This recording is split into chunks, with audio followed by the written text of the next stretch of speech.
Hey guys, I'm Dov, and today I'm back with more Total War Warhammer 2 online action. Today we're back with the Lizardmen once again. This time I'm going to be taking the Lizardmen against the Greenskins, and we've got a light Slaan. Yes, indeed, the Lemon Slaan is here to take some names. He's got Net of Amantok Banishment as well as the Bound Banishment, so we're looking for that double banishment action, Aura of Pretzels, Blood Statue of Spite, and the Shield of the Old Ones to round things out. Gone with an aquatic friendly list, since this map does have quite a bit of shallow water. We've got quite a few skinks. Skink cohort with Javelin, front line of skink cohort, and a back line of Croxigors. You don't get to see these guys too often. They are pretty decent against armored infantry. They're not amazing, but they're alright. We've also got a Rev Crystal, a Laser Lizard. So we've got Gary and George here for the fun, as well as two Saurus Scar veterans to protect the back line here. And that's pretty much it for my forces. Got a couple of skink skirmishers up front, and that's it. So for the Greenskins, going to be led by a Not Gobble Warboss on a squig here. He does have the Tormentor Sword, Wa, and Spite of the Bad Moon. He's got an Orc Shaman as well with Here We Go, Fist of Gork, and Foot of Gork. Backline is Savage Orc Biggins with a front line of Black Orcs here. He's got two Goblin Big Bosses, looks like, both of them on Wolves, yep. He's also got one unit of Orc Boar Biggins, and then off to the side here, he's also got 3 units of Skirmish Cav, 1 Wolf Rider, and 2 Spider Riders. So let's get the battle underway. We're going to move George up here to start taking some pot shots at those Savage Orcs. Savage Orcs, obviously, with their low armor and the fact that they rely on their physical resistance means the magic missile doesn't necessarily do a whole lot of armor-piercing damage. Will be quite effective at shooting at these Savage Orcs, but George are going to go on back to the safety of our own lines there after taking that pot shot, taking out about 5 models there. Not too bad, actually, on a unit of Savage Orc Biggins. You can see Goblin Big Boss moving up. He probably not going to want to eat a face full of javelins from the skink cohort there, but anyway, you can see the Wolf Rider is going to pull around and start shooting at the skink cohort with javelins here. That's an alright target. None of these guys have the greatest AP values, so there's really not that many good targets for them to shoot at here. The skinks are relatively cheap. They are low armor, so you can get some damage done, but you're not really getting the best value. They also have shields, so when they're facing forward like this, they will block some of the incoming missile fire there. So, yeah, not the most cost-effective, but it does look like he's starting to poke away maybe a bit at this Croxigor as well. But anyway, meanwhile, over on the far side, Orc Biggins going to try and come in here, the Boar Biggins that is, and then the Croxigors kind of respond here. They're not really meant for an anti-large engagement, but they can still do some good armor-piercing damage and take down a few of these Biggin models here. More importantly, clog up the mass so they can't then pull through and get on this Laser Lizard here. We're going to keep applying that blind effect. You can see the blind from the Laser Lizard there, bringing these Orc Warboy Biggins down to 0 attack and defense, so definitely negating their stats. We've netted down the Night Gobble Warboss and just giving him a happy Javelin day, but very wisely played with my opponent. You can see this gold shield here.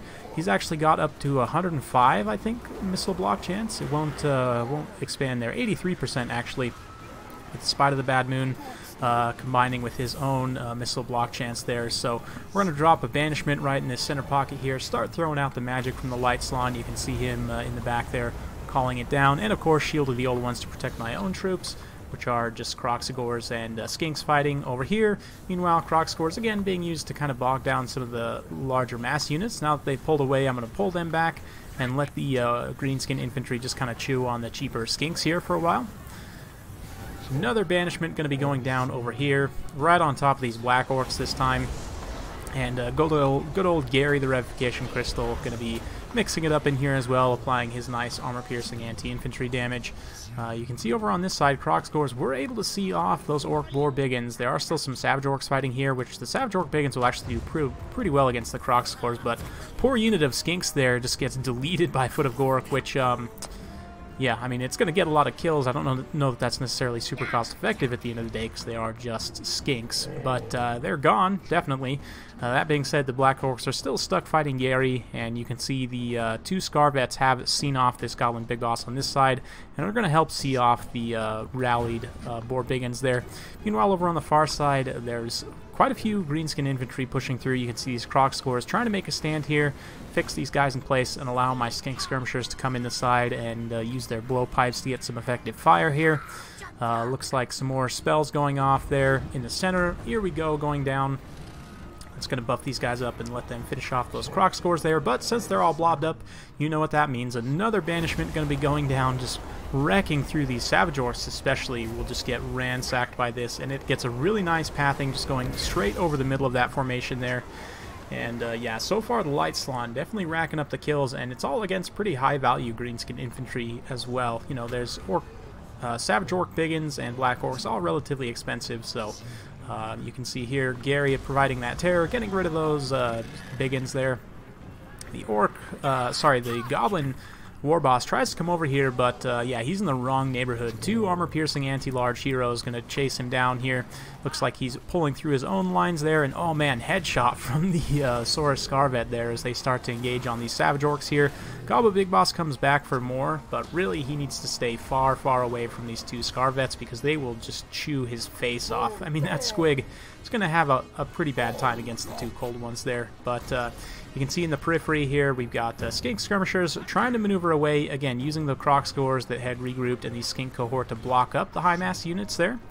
And meanwhile, these 2 units of infantry that had kind of won out on this flank pushing through, but a lot of the Greenskin forces being routed off, and I think the Gobbo Warboss actually go down there. I see a Squig on the ground, so he must have actually gone down to those 2 Scarvets there.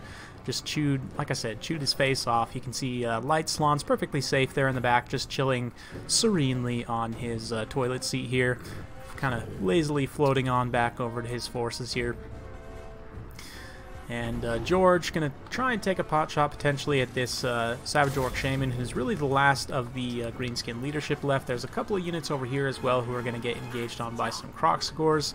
A couple Croc scores that remain here, going to be finishing off the leadership. So yeah, going to be victory for the Lizardmen. Well played to my opponent. Hope you guys enjoyed watching that one. Bit of fun. Nothing super competitive here, but you be sure to tune in. This is going to be going up the night before the Ever Chosen Invitational, so I don't know how many of you guys will actually see this before the tournament, but hopefully by the time you see this, I will have done well in the tournament. We'll see. You know, I'm a little nervous, not too nervous, but I'm just excited to be involved, and it's certainly going to be a lot of fun. So like I said, nothing too competitive here, just a bit of fun to kind of loosen up before the tournament. And the Light Slaan definitely proving pretty effective here. 62 kills, really wasn't threatened too much because I outnumbered my opponent so much I could pin down his units pretty much, you know, at my leisure.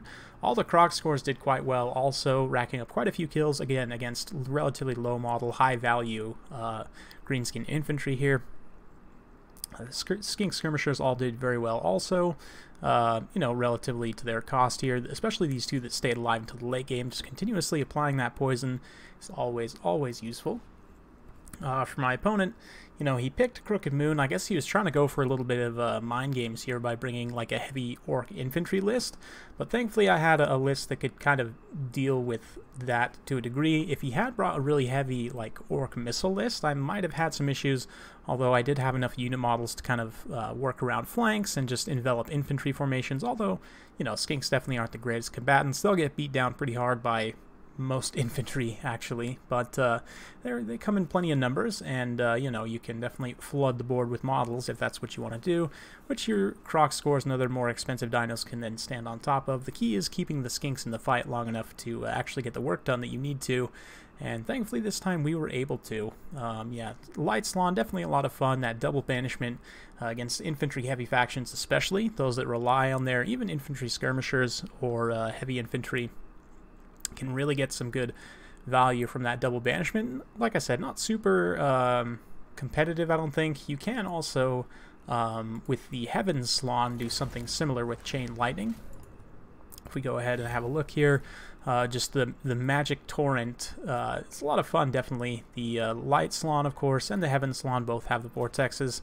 The High Slaan doesn't have a vortex, but he does have, you know, Tempest, if you think you're going to be facing a Flying Lord or you know, another powerful flying unit, can definitely be useful to have that. But in general, Light Slaan's definitely less damage focused. The Heaven Slaan, you can do something fun like take Wind Blast. You know, you could take maybe Comet of Cassandora or Chain Lightning, both of which could be a lot of fun. I'm going to grab Chain Lightning just because that's extra fun.